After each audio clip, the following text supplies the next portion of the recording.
এটা বিশেষ বার্তা প্রতিটা বাংলা ভাষাভাষী মানুষ, বিশেষ করে পশ্চিম বাংলার মানুষের উদ্দেশ্য করে। আমরা নিশ্চয়ই জানি আগামীকাল 4 মে 2026 পশ্চিম বাংলার বিধানসভার ফল প্রকাশ হতে চলেছে। কে জিতবে কে হারবে সবটাই মানুষ যার পক্ষে বেশি রায় দেবে সে জিতবে। তবে আমি মনে করি রাজনীতি এটা একটা উৎসব। যেভাবে ভোট প্রক্রিয়া হলো, নির্বাচন কমিশনার করা হাতে যেভাবে ভোটকে নিয়েছে, কোনো রকম অশান্তি সেভাবে শোনা যায় না তুলনামূলক।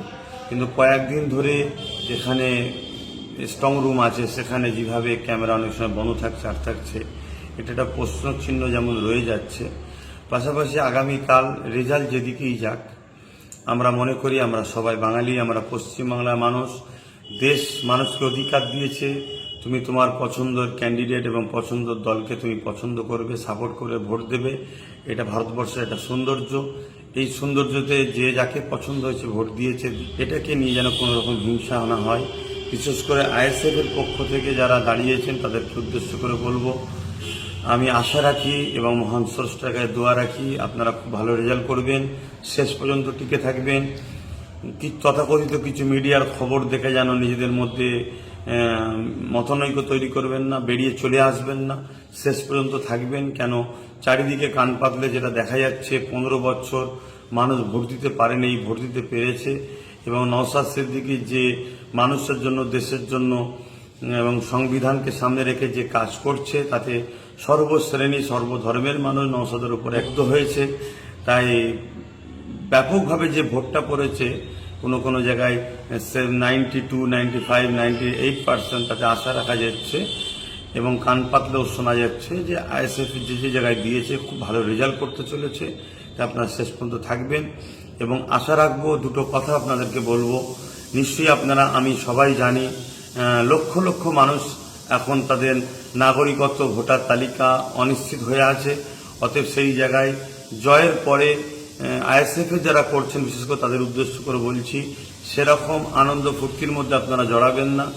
বিজয় মিছিলের নামে ডিজে বাজানো এবং এমন কোনো কাজ করবেন না যাতে আমাদের ভুলে গেলে চলবে না যে আমাদের লক্ষ লক্ষ ভাই বোন, তাদের নাম এখনো কিন্তু অনিশ্চিত হয়ে আছে, ভোটার তালিকা থেকে বাদ পড়ে আছে। যতক্ষণ না তাদের ভোটার তালিকাতে আমরা আন্দোলন করে, লড়াই করে, আইনি সহযোগিতা নিয়ে তাদেরকে ভোটার তালিকায় নাম নিয়ে আসতে পারছি, ততক্ষণ আমাদের এই কাজ কিন্তু এখনো মাথার উপরে রয়েছে জিম্মা হিসাবে। বাকি আরও তো কাজ রয়েছে, এটা একটা বড় জিম্মা কিন্তু আমাদের মাথায় উপরে আছে, এটা দায়িত্ব আমাদের। পাশাপাশি এটাও বলবো, জয় আপনাদেরকে দিক, মহান স্রষ্টায় দোয়া করি। কিন্তু জিতার পরে আপনারা যেন খবরদার, বিগত দিন জানি আপনাদের উপরে 21 পঞ্চায়েত এবং লোকসভায় 21 থেকে শুরু করে 23-এ 24-এ যেভাবে জুলুম অত্যাচার হয়েছে সেটা খুব ভালোভাবেই জানি। কিন্তু আমরা তো সমাজ পরিবর্তন করতে এসেছি বা এসেছেন, তাই প্রতিশোধ নয়, মানুষকে ভালোবাসা দিন। যারা বিরোধী তাদেরকেও ডেকে নিয়ে তাদেরকেও পাশে নিয়ে তাদেরকেও সহযোগিতা করুন। এটাই হবে দেশের প্রকৃত নাগরিক। আপনাদের দিকে মানুষ তাহলে আরও এগিয়ে আসবে। এই কথাগুলো মাথায় রাখবেন। প্রথম নম্বর কথা, জিতার পরে আনন্দের নামে এমন কিছু করবেন না, যেমন ডিজেটা আমার দেশের আইনেও নিষেধ আছে। এবং এমন কিছু আনন্দ হুল্লোড় করবেন না। আমাদেরকে মাথায় রাখতে হবে, ওই লক্ষ লক্ষ মানুষের যে নাম এখন ভোটার তালিকাতে অনিশ্চিত হয়ে আছে, তারা যেন মনে কষ্ট না পায়, সেটাকেও মাথায় রাখতে হবে। এবং কোনো রকম প্রতিশোধ বা প্রতিহিংসা, কোনো রকম ফিতনাতে জড়াবেন না। জানি আপনাদের অনেক জুলুম করেছে, কিন্তু যে মাফ করে সে মাফকারী কিন্তু অনেক বড় মানুষ হয়, এটাকে মাথায় রাখবেন।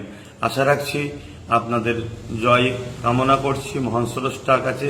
বিশেষ করে আইএসএফ যেসব জায়গায় দিয়েছে তাদের আল্লাহ যেন জিতায়, মহান স্রষ্টার অনেক ভালো রেজাল্ট করায়, এই দোয়া করছি। সকলে নিজের কাজ দায়িত্ব নিয়ে পালন করবেন, কোনোভাবে বিচলিত হবেন না, কোনো রকম গুজবে কান দেবেন না, কোনো রকম প্ররোচনায় পা দেবেন না। তথাকথিত গদি মিডিয়া বিগত সময় যেসব করেছে, আর রেজাল্ট বাইর হবার আগে দেখিয়ে দিয়েছে অনেক সিট অমুক আগিয়ে আছে, এরকম কোনো খবরে গুজবে কান দিয়ে নিজেদের মনকে ভেঙে ফেলবেন না। আশা রাখছি আপনারা সুস্থভাবে কাজ করবেন। ভালো থাকেন।